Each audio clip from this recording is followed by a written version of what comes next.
Bon, je pense qu'il était de rigueur de commencer avec cette vue-là. Bon, c'est absolument désastreux, vous voyez. Il n'y a plus rien, plus de moteur. On se retrouve dans un instant pour vous parler de ce qui va se passer ici. Et salut à tous et bienvenue sur la chaîne du Porte au Loin. Alors, vous avez vu, c'est un trou béant qu'il y a dans le camion. Il y a plus rien du tout. On va régler le problème. Vous voyez quelques petits accessoires juste ici et je vais vous montrer tout de suite où je veux en venir. À l'origine, dans DD, il y avait un 3,5 litres V8 Rover qui est une copie du moteur Buick à carbu. Vous avez les carbus juste là. Le moteur est en train d'être refait, mais c'est pas là où je veux en venir. Vous voyez, il y a quelques petits accessoires. Là, ici, on voit des supports moteurs. Là, ici, on voit un sélecteur de vitesse parce qu'en fait, on va changer de moteur. On va pas du tout laisser le moteur qu'il y avait à l'intérieur. On va faire une adaptation et puis on va mettre un moteur de Corvette à l'intérieur pour avoir un moteur plus moderne et moins pollué. Donc disons que le but premier, c'est de moins polluer. Je vous laisserai supposer en commentaire pour quelle raison on fait ça. Mais bon, en attendant, c'est ce qu'on peut dire à la vidéo. Toujours est-il. Donc, on avait pour but juste d'acheter un forward control simple et basique. Voilà, rien de plus. C'était le projet initial. Moi, je vois une vidéo d'un mec sur YouTube, Pancho Calvo, qui a un compte Instagram. Je vous mets le lien vers son compte Instagram en description. Et juste ici, je vais vous afficher sa vidéo. Le mec a mis un moteur de LS1 dans son forward control. Alors au début, je me suis dit, ok, super, le mec a dû passer des heures de travail, ça doit être un professionnel du bordel. Et en fait, non, c'est super simple, c'est un châssis, c'est une copie du châssis de Defender ou de Range Rover classique. Donc à peu de choses près, en fait, tous les kits qu'on peut trouver sur Internet fonctionnent tout à fait dans le forward control.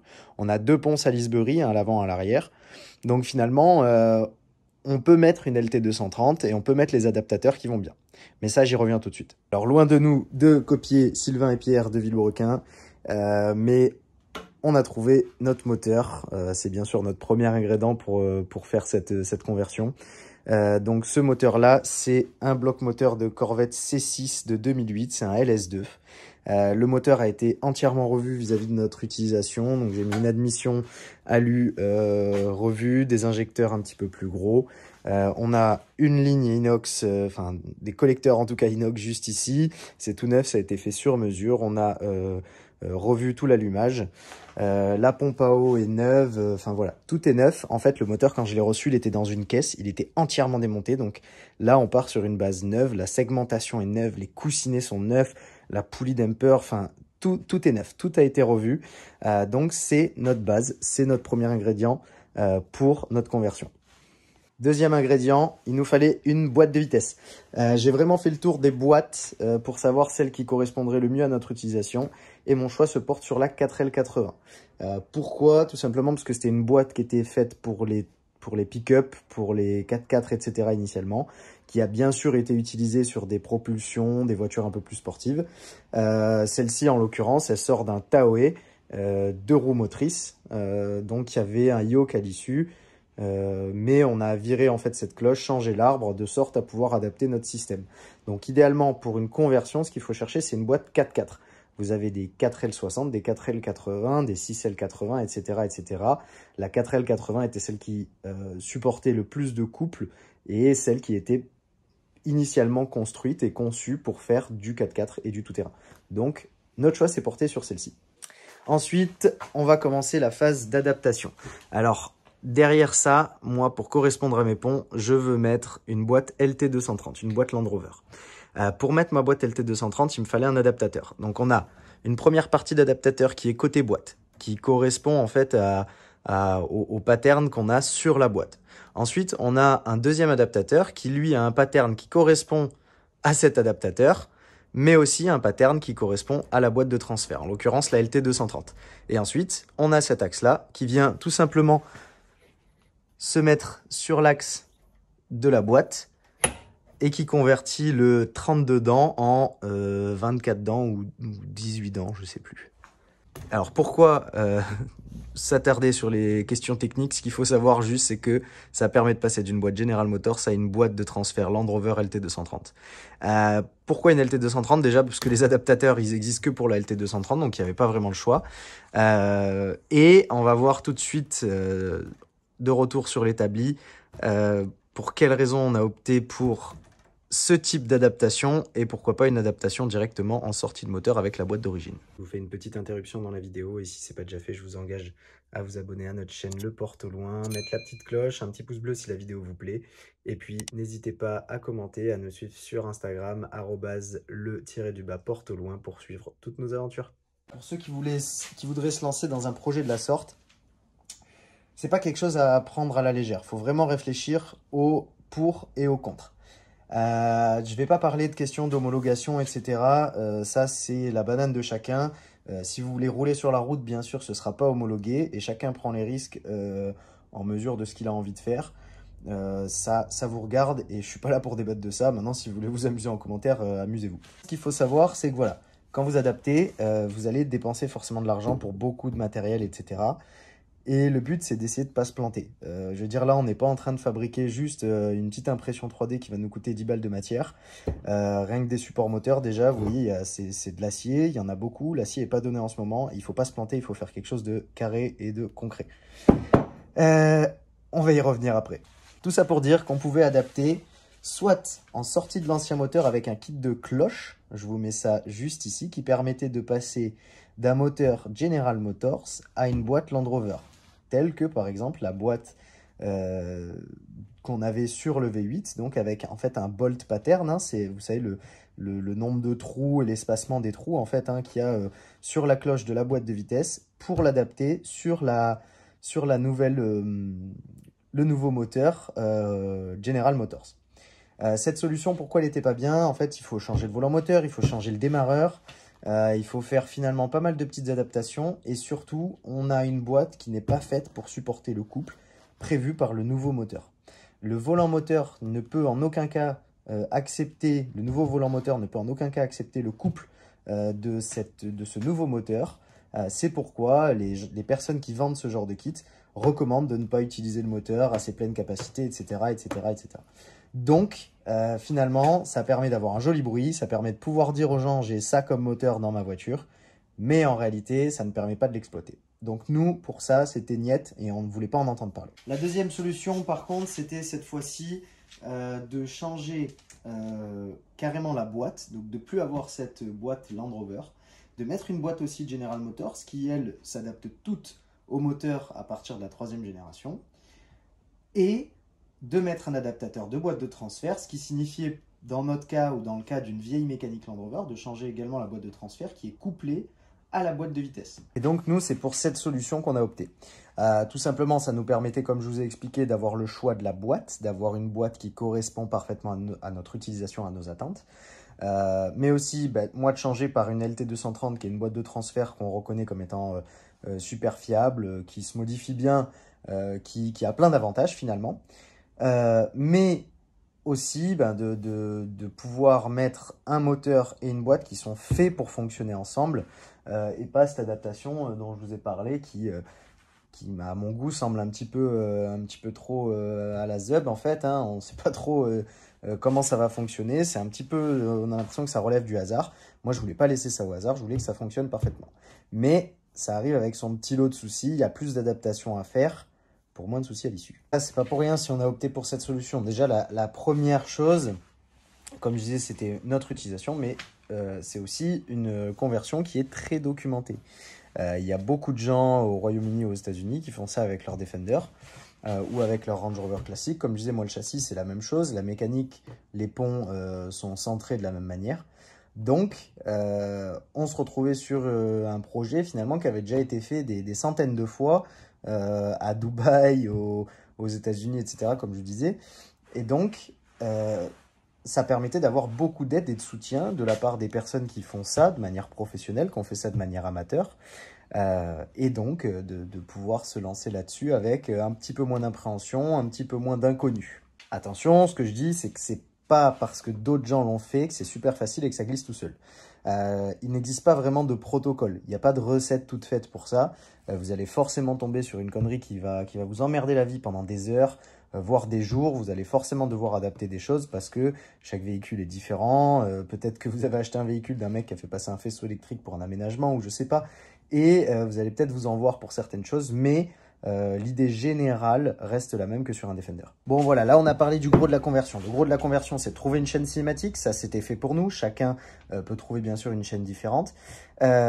C'était de trouver l'adaptateur pour la boîte de transfert qui nous correspond. En l'occurrence, aujourd'hui, moi, je m'attarde strictement qu'au Land Rover, donc Discovery, Range Rover classique, Defender et Forward Control pour ceux qui en ont. Pourquoi ceux-là? Parce qu'ils ont les mêmes châssis, les modèles d'après ça n'a plus rien à voir, mais il existe aussi des conversions. Là commence le folklore. Alors déjà, bien sûr, il y a des choses qu'il va falloir forcément revoir, c'est les supports moteurs. Donc là, vous avez les supports moteurs de ma confection. Tout simplement, mais j'ai repris des modèles qui existaient déjà. J'en ai refait avec les nouvelles mesures. Ça va se mettre en lieu et place des anciens. Donc il faudra découper les anciens, les ressouder. Ensuite ici on met la référence STC 434 pour un silent block de support moteur classique Land Rover. Hein. C'est le standard je crois pour tous les Land Rover. Et ensuite on a cette plaque là qui permet d'adapter le monopoint en un 4 points qu'on va avoir sur notre bloc General Motors. C'est aussi simple que ça, ces pièces là sont pas forcément compliquées à fabriquer, celles-ci je les ai faites usiner. J'ai fait faire les découpes, les pliages et puis ensuite j'ai fait la soudure moi-même. J'espère que ça va tenir mais je me fais pas trop de soucis de ce côté-là. Ça c'est pour le support moteur. Maintenant que le support moteur c'est vu, on va devoir adapter la boîte. Dans mon cas la boîte de transfert parce que j'avais pas une ELT 230 au départ. Et pour ce faire, eh bien, on a des supports. De la même manière que les supports moteurs, en fait on va avoir ces réglettes. Et on va mettre nos supports STC 434 dedans, notre référence. Et puis ça, on va le souder. Alors, dans mon cas, je vais devoir bien sûr le réadapter.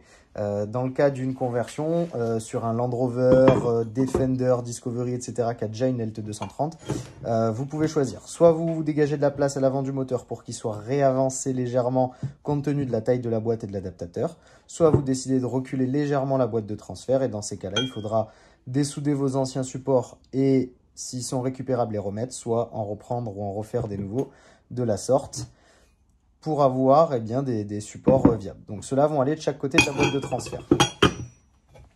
Ensuite, il va falloir monter la boîte de vitesse. La boîte de vitesse, en fait, d'origine, elle est montée sur 4 vis comme ça. Au niveau de l'arrière de la boîte, hein, elle est soutenue. Celle-ci, ça va être un petit peu différent. Pourquoi ?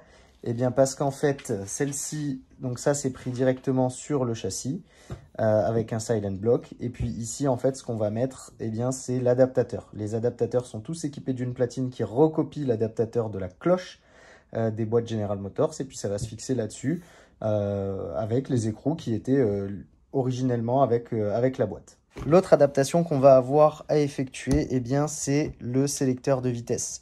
On passe d'une boîte manuelle à une boîte auto et je vous assure que c'est beaucoup plus facile de trouver une boîte General Motors automatique que manuelle. Si vous passez en manuel, eh bien, vous avez une tringlerie, vous l'adaptez, vous rallongez le levier, vous faites ce que vous voulez. Si vous avez une automatique, bien sûr, il faut revoir quelque chose de nouveau. Alors, soit vous pouvez vous fabriquer un levier, soit vous pouvez faire comme certains, comme j'ai pu voir sur des Defender, des mecs qui tirent carrément des câbles en fait et qui bloquent avec une espèce je sais pas, truc de pêche là, hein, pour bloquer le câble. Moi j'ai décidé d'acheter tout simplement un levier universel et puis qu'on va adapter. On ne sait pas encore où on va le mettre, on a assez de longueur de câble, ça se recoupe, ça se réadapte. Et donc voilà, ça c'est une petite adaptation. Par contre, on passe d'une gestion à câble, carburateur, complètement mécanique, à une gestion électronique. Et c'est là où on passe sur la partie la plus onéreuse ou la plus chronophage, dépendant de vos moyens, de la conversion. Et finalement, la partie la plus chiante, je dirais, en tout cas la plus onéreuse ou la plus chronophage en fonction de ce que vous décidez de faire, de votre conversion, eh bien c'est l'électronique. Là, ici, devant vous, vous avez les deux calculateurs. Ça, c'est le calculateur moteur et ça, c'est le calculateur de boîte. Ça vient de chez PSI Conversion. Vous noterez l'accent. Et donc, en fait, celui-ci est déjà programmé par rapport à la taille de mes roues, est déjà programmé par rapport à mon utilisation en 4x4 avec l'éthanol, etc. Et ça, c'est programmé en fonction de la programmation moteur. et en fonction de ma boîte, ma taille de roue, ma boîte de transfert, mon ratio, etc. Donc tout est fait dans les règles.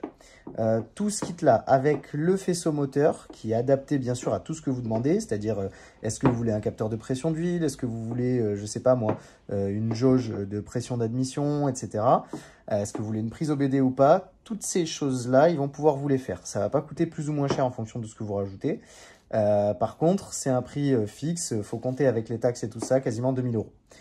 Donc c'est super onéreux, mais moi j'y connais rien en électronique dans les véhicules. Donc je préférais faire plutôt que de faire une connerie. Il y a beaucoup de gens, on peut trouver sur YouTube des tutos pour adapter le faisceau, etc. Moi je voulais pas prendre ce risque. Sinon, bien sûr, vous pouvez trouver un calculateur d'occasion, ça coûte environ 150 $. La même chose pour la boîte, ça coûte environ 90 $. Et après, eh bien, les faire programmer, mais en France c'est plutôt compliqué, ou alors vous faire les dents sur HP Tuners et le faire vous-même, et ensuite faire votre faisceau. Bon, moi j'ai été fainéant, j'ai pas choisi cette solution-là. Mais voilà, sachez qu'il y a toute une adaptation électronique à faire et c'est pas à prendre à la légère. Voilà, donc j'ai vulgarisé d'une manière générale, je suis rentré un peu plus dans les détails que sur Instagram à la demande des abonnés. D'ailleurs, je remercie les abonnés sur YouTube qui sont près de 200 aujourd'hui. Et bon, c'est pas grand-chose, bien sûr, comparé à ce qui peut se faire. Mais pour moi, c'est déjà une petite fierté. Et je suis très content d'avoir ces 200 personnes qui me suivent sur YouTube et les plus de 5000 qui me suivent sur Instagram. Donc, je vous remercie vraiment et je vous invite à continuer dans cette lancée. Moi, ça me convient tout à fait. À votre demande, je vous ai expliqué, je ne suis pas rentré trop dans les détails. Si jamais vous voulez que je rentre plus dans les détails, n'hésitez pas à me le faire savoir en commentaire. N'hésitez pas à m'envoyer un message sur Instagram également. Je voulais vous dire que finalement, ce n'était pas quelque chose à prendre à la légère, mais que ça se faisait quand même. Il ne faut pas avoir peur de se faire aider. Faut être rigoureux, mais parfois on a besoin d'aide. Faut pas avoir honte, hein. Moi j'ai demandé de l'aide à Osprey, j'ai demandé de l'aide à Pancho Calvo, j'ai demandé de l'aide à 4K Fabrication. Je vous mets bien sûr tous les liens de leur page dans la description, ce qui permettra d'aller voir un petit peu ce qu'ils font et d'apprécier le travail. Je vous dis en tout cas à la semaine prochaine. Je vous remercie d'avoir vu cette vidéo et si ce n'est pas déjà fait, je vous invite à vous abonner, à mettre la cloche, à mettre un petit pouce bleu si jamais ça vous a plu. Vous pouvez également nous suivre sur Instagram, @le_porte au loin. Et puis, si jamais vous avez des remarques, des suggestions ou quoi que ce soit sur cette vidéo, que vous voulez en savoir plus sur la conversion, comme je vous ai dit, vous commentez, vous m'envoyez un message sur Instagram et je serai toujours là pour vous répondre. À bientôt!